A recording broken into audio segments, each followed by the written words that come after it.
تمام. هذه تعليقات جاهزة وحماسية لمواجهة اليوم بين ريال مدريد إكس برشلونة. اليوم 11 جانفي 2026 أو قبل بداية المباراة مساء المتعة الكروية. الكلاسيكو يعود من جديد. ريال مدريد وبرشلونة صراع لا يعترف بالزمان.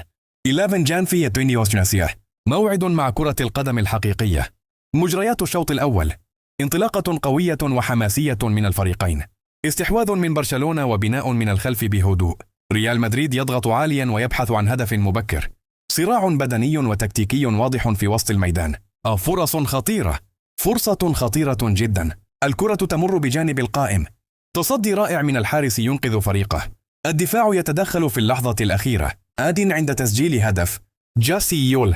هدف يشعل المدرجات. تسديدة قوية وتسكن الشباك. هدف لا يصد. هذا هو الكلاسيكو. أما الشوط الثاني، الإيقاع يرتفع والضغط يتواصل. برشلونة يبحث عن العودة في النتيجة. ريال مدريد يلعب بخبرة ويحافظ على التقدم. المدربان يغيران الأوراق بحثا عن الأفضل. أنسى الدقائق الأخيرة. أنفاس محبوسة في الدقائق الأخيرة. كل تمريرة الآن لها وزنها.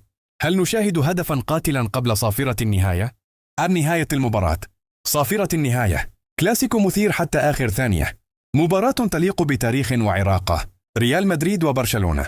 إذا تحب تعليقات قصيرة وسريعة للبث المباشر، أو أسلوب معلق عربي مشهور، أو تعليقات حماسية جدا، تيك توك، يوتيوب، قل لي وأجهزها لك فورا.